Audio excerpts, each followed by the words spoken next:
vacation, you will have the opportunity to do the follow-up webinar and get your CRC credit that way. So even though we haven't started, I just want to again thank you very much for all that you've done for us. We really could not do the work that we're doing without the wonderful feedback that we've gotten. And interestingly, in terms of the modules, I think if I were going to do them in order, this is the one that I would do first. So it's interesting that the first is last. And perhaps the last shall be first in this particular order of things, because what we've done with this module is kind of try to bring it together in terms of what vocational rehabilitation training really is and what the principles and practices of the vocational rehabilitation counselor should be. And because that was one of the significant areas that came up when we did our research. So we've retitled this one Principles and Practices of Vocational Rehabilitation, as opposed to disability management, because I think disability management leads people in another direction. Disability management for some people means like risk management, and that is not what the contents of that knowledge corridor are. So we've taken a little license here from the CRC knowledge titles and renamed this so that people actually know what it is they're getting. Nevertheless, even though this probably is the introductory model, we're presenting it to you as the fourth of four modules that focus on this. And of course, the fifth one was the PREATS one, which we did a little bit back ago. So there you go. And any of those that you haven't done, you are welcome to go back and look at the webinar for and get credit for. So can I interrupt real quick? We've started Yeah. recording, so I just want to make sure everyone's aware. Okay. And we will send out those webinars. I believe the first full week of July, not the holiday week, but that'll be July, starting July 8th. We'll open those up to all four modules for evaluation and for CRC credit. So I'll repeat that PSA at the end of this presentation. But take it away, Dr. Jean. Thank you. Okay. So just to remind you that this is a federal RSA innovative grant project, that it is outcome research based. The way that we came to identify the modules that we are creating is by looking at well over 25,000 cases and identifying the training areas that predict successful competitive integrative employment for clients. These are the four areas that are kind of like must know if you're going to do quality placements based on research gathered from 4 states, 26,000 clients, over a 3 years of data from each of the counselors that agreed to participate. So we're pretty comfortable with this being the bottom line for training, and hope that it is incorporated into other places like pre-service training, accreditation standards used by the state agencies in terms of creating in-service, et cetera. Not only our modules, but these topic areas, which seem to really differentiate whether you can get somebody a competitive job or not. So we're real pleased with that. So this is, we expect that this knowledge gap is now filled to a degree. This is the first time we have evidence-based modules, and that not only the VR counselors, but family members, educators, job coaches, employers, etc., will actually use the information that we gathered, and that's out in several refereed papers, and the actual training of the counselors, and in preparing to receive services from an educated counselor. So as we said, this is the fourth of four modules. It's self-administered training. This is the feedback process that you're helping us out with. Want to go ahead? It is a partnership between the vocational rehabilitation counselor and the client. And I think that's something that the law is very clear on, but we want to emphasize that of course, eligibility is something that the counselor determines, but getting there is the building of a partnership between the rehabilitation counselor and his or her client. And therefore, the counselors need to understand the basic principles of vocational rehabilitation to support and serve the clients better. I think we've already had feedback from CSAVR that we're going to replace client with customer every place that we have it. But if you want to also remind us of that in your feedback, that would be great too. But we pretty much are going to put in customer instead of client throughout all of the modules to get to an agreement on who it is that we're serving. And so the goal of this is to understand the best practices as resources for the customers. So where this module should help you to demonstrate a clear understanding of various aspects and definitions of disability. This should help you trace the historical development and evolution of the theories that we use and their impacts on individuals with disabilities. This should help you examine the legal framework surrounding disability rehabilitation laws and policies. And it should help you understand principles and practices of case management and disability management in the context of vocational rehabilitation. So we have kept disability management in there, but we've changed it from the title to one of the ways that we're looking at the principles and practices that counselors and customers need to understand to be able to determine eligibility and to write a good plan and to move forward in their practice.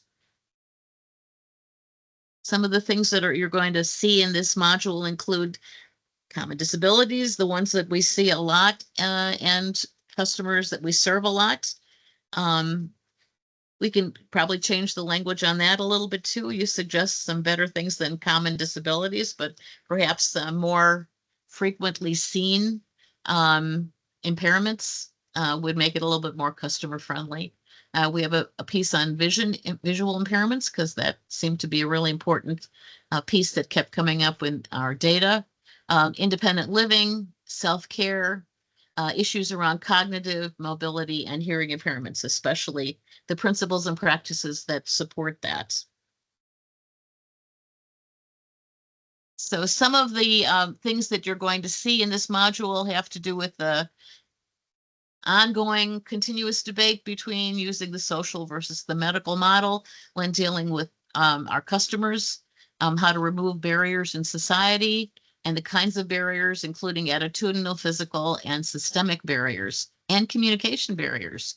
We're going to look at how to work to overcome technological and digital barriers and breaking that down when addressing those things with potential employers. Some of the issues and challenges that are going to be in this module have to do with the physical environments that are not accessible and how to get that fixed. Some of the issues around assistive technology and how to somewhat simplify that so that it's not so overwhelming to the customers and the employers. We're going to work a lot in this module on negative attitudes towards people with disabilities, and many of us have been in this business for decades. It still blows my mind, but unfortunately, there are still negative attitudes and misunderstandings about customers with disabilities out there. So this is going to give you some help in how to work around that. We're going to address the services, systems, and policies that hinder the involvement of people who have an impairment as they move towards life choices. We're going to focus a little bit on poverty. Many of our clients are not poor, but many of them are, or the quality of their life is insecure, or they have lower levels of education. So even though that's not every customer, we want to focus on the fact that unfortunately we do have an overrepresentation of customers with additional social service issues and how to perhaps make appropriate referrals for that. We're going to talk about social isolation and fewer opportunities to take part in community life that often happen to people with impairments. Actually, this is social isolation, especially post pandemic, is an issue that we're dealing with not only with customers and people with disabilities, but with society in general. So let's take a look at that. And the issues connected to getting a job, getting health care, and the supports that are needed to make life transitions, and how living with a serious illness compounds challenges. Okay, so you're going to go into this in much more detail when you actually do the module. But as I mentioned, we have a nice piece on assistive technology that looks at everything from classification of impairments to changes in philosophy and legislation. Um, I think that it's really important as you go through this to understand the historical perspective on the legislation. I know that's totally boring, what happened in 1918 and 1925 and 1937, but it's really hard to look towards the future and those competitive jobs and where we're going if you don't understand the history of how we got there in the first place. So I personally don't find it boring because I think it really gives me a clue as to where we can go in the future by learning how far we've come uh, from the past. And then lots of issues of transition from institutionalization to community-based work. So there you go. Here is the, oops, nope. Oopsie. Patrick, tell them what to do with this now that we're Okay. gotten there. All right. So on the left, one is the actual module link. You can try to copy and paste it into a browser. The same with two. What I'm going to do is I am going to put them both into chat here in a minute. So then you can go ahead and copy and paste them out of there. If neither of those two systems or methods to grab the module and the Qualtrics survey, you can email us here at umid@memphis.edu, and I'll go ahead and just forward the module and the link to you. So if you want to write that down, jot that down, copy that, put that into your email, and send it to me if you're not able to grab the chat. But I'll do that here now. And if you just go ahead and email us, that email goes to myself, Dr. Geist. It's a group email. Yep, Yeah, it's a group. not the one on the screen. That just goes to me only. So you're going to Right. give them the group email. Okay. Yeah, the one below it that says Institute of Disability at the University of Memphis, Yeah. UMID at Memphis. You're welcome to email Dr. Geist as well too. She'll just forward it to me and I'll just send it back to you all. But that's fine. So let me stop sharing. Yeah, I'll just type it. Okay. Where's my looking for chat there? It's up on the top of my screen. Got a little red dot on it. Yeah. So if you need the email for us, it's going to be in there now. And then let me grab the links. Oh, I don't know what just happened there. I hope I didn't hang up on y'all. No. My laptop's not being nice to me right now. These. And when people do the webinar version of this, do they link directly? The webinar is going to be a little bit different because we're going to put those on YouTube. The webinar, which will be, like I said, will be issued. All right, there's that one. Let me post that. Okay, so that's the actual webinar itself. Let me go back here. And this. Say, okay. Back to my emails and get the webinar. So how the eval. So how the webinar is going to work is a little different. what we'll do is we'll put, there's going to be 4. You're welcome to go back and take all 4 again if you'd like.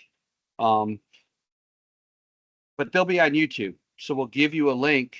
You'll go out to YouTube. You'll see a recording of this video, and I'll finish it up with this, and I'll stop recording.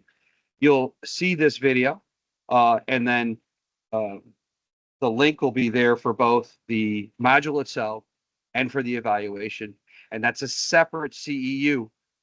That's the webinar CEU. These are the webcast CEUs.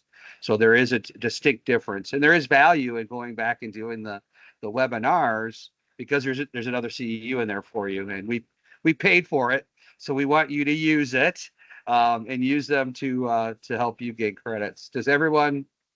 Um, does everyone see the 2 modules, and could you click them? And if not, go ahead and grab that umid@memphis.edu I have in chat, and go ahead and reach out to us. I'm going to stop recording now. And I did put in the chat that the number one suggestion from CSAVR